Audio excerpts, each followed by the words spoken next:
waiting. It doesn't matter about a U-turn or what. That lane. And I heard, you can't. I heard she hit us. I understand that like that. Sit down. No. You sit down. Get on the ground. No. See, sir. No. Call an ambulance. Anh có anh lại. I need the ambulance. Yeah, I'm gonna call an ambulance. Look at his face. 112 Hefner, roll me fire. The way that your vehicle was located, I'll have to write you a ticket for improper U-turn. Whenever you complete a U-turn, I didn't U-turn. Whenever you complete a U-turn, you're supposed to be as far to that corner as possible, okay? Yes, they have another car in front of her. That's why, I cannot parking behind her. Okay, well, you are required to go as far away between, you're not supposed to be between any cars. You're supposed to be against that curb line, okay? I need you to sign with your finger. It's not a admission of guilt. You're just signing saying you'll take care of the citation for a ticket. You're promising saying that you'll take care of it at a later date, whether that be in court or if you take care of it outside of court. I don't know what you're talking about. So I'm writing and issuing you a citation for improper U-turn. Yes, sir. She hitting me and I got a citation. I'm not writing a ticket for her hitting you. Okay? No, she hitting me. You see the... I am not writing a ticket. You see the evidence? No. Okay. I don't think that you're understanding what I'm saying here, okay? I understand. I told you. The car, the front of her can hold to the bigger and she didn't turn. Whenever you make a U-turn, I didn't make a U-turn. Sorry. Let me clarify, okay? Whenever you enter a little intersection thing like that, you are not allowed to go side by side next to a car. Okay? You have to go behind vehicles. Hey, you are the police. Yes. So you know what? Okay. How many cars? We are done, sir. No, we're done arguing about this. Okay. We are not one. We are not arguing about this. Okay. I want to show you. We argue in court. We argue in court. You take the phone and. We argue in court. No, we don't argue on the side of the road. We argue in court. Yes, that's how it works. Because if not, if you don't sign this, you go to jail. Okay? Yeah, I don't want to take you to jail. I'm ready to go to jail. You ready to go to jail? Yeah. Ridiculous. Okay, that involves impounding your car too. Yeah. Okay. You got a ticket also? Yes. Your tag's expired? Yes. So you're good to get out of here? Okay. There's a report. I'll get to you guys in a second. Wait there. So, this is the ticket. Right. There's a date at the bottom that you have to take care of it by. And then below that, there's a phone number, website, address. One of the three will tell you how and where to take care of it. Okay.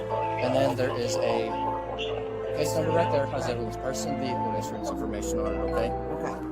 So now I guess I'll just get my insurance to go out or take care of it? Yeah, just call the insurance, give them the case number. Wonderful. Go ahead. Can you roll me another unit? I got this guy up here, and a supervisor, who's refusing to sign a ticket. And he's wanting to go to jail. My husband, we stay here waiting for Go Julia. We not U-turn. Okay, waiting it doesn't matter about a U-turn or what. That lane, and I heard, she hit us. I understand that, but you're not. You see where that car's at?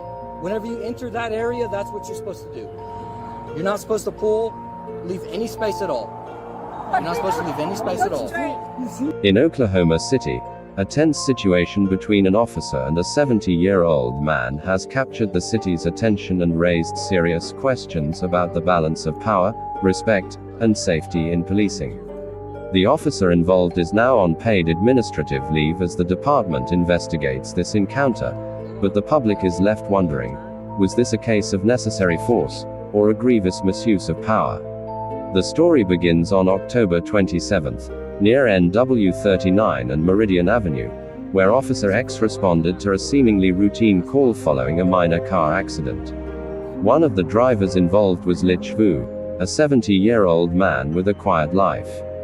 But that day, a simple exchange would escalate into something that few could have predicted, and the fallout would be serious, perhaps life-changing, for both Vu and the officer.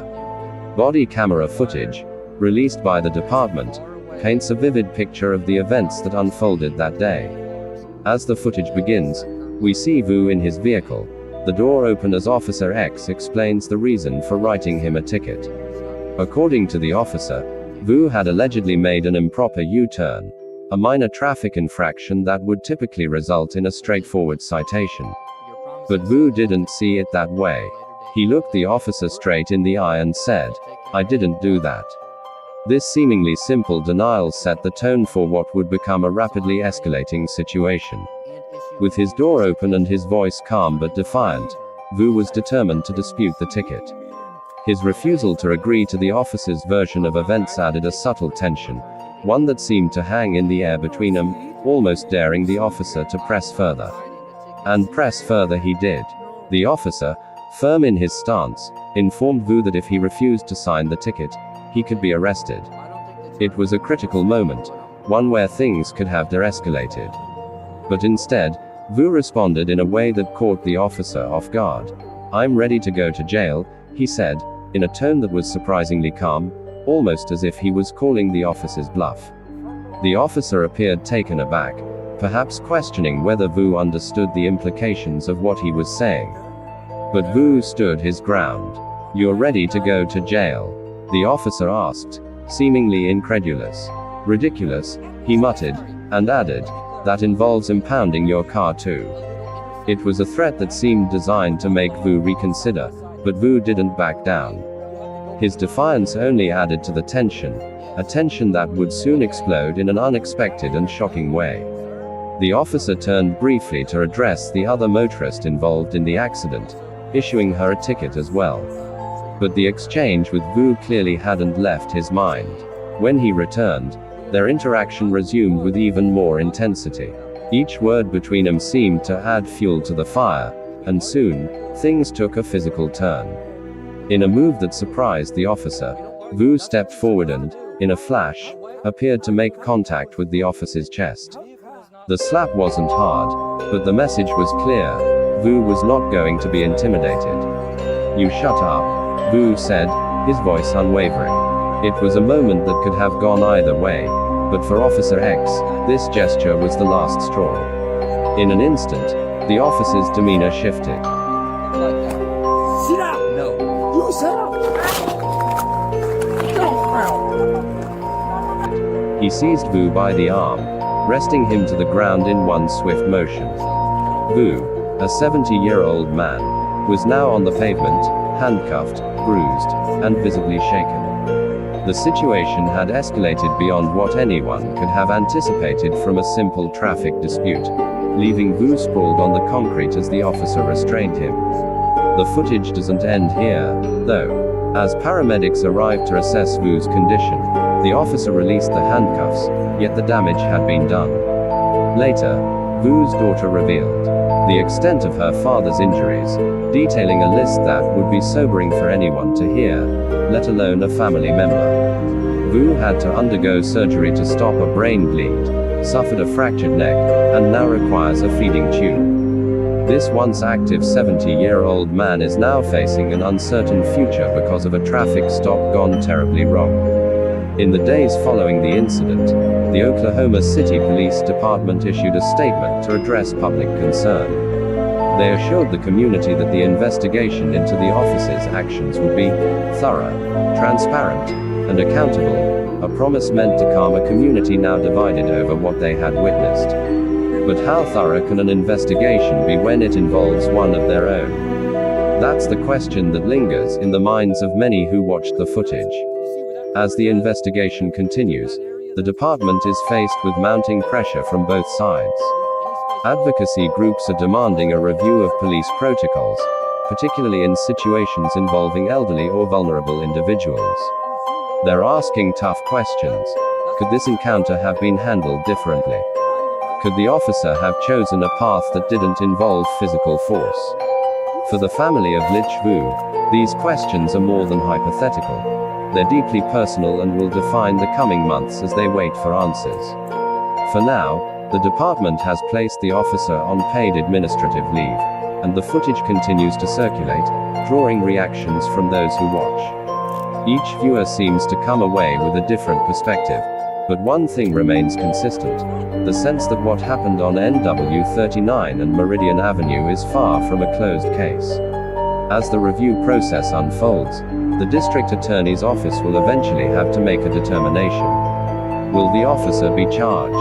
Or will they find that his actions, however severe, were justified within the scope of his duty? The city of Oklahoma waits with bated breath. For some, this incident has become a rallying point, a moment that calls into question the training and methods used by police in tense situations.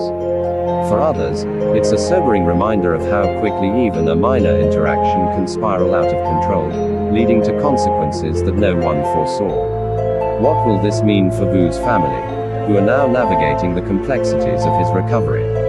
What will it mean for the community's trust in its police force? And, perhaps most importantly, what changes, if any, will be made to prevent another incident like this from happening again? The future of Officer X, the well-being of Lich Vu, and the public's confidence in the police department all hang in the balance as we await the final outcome of this case.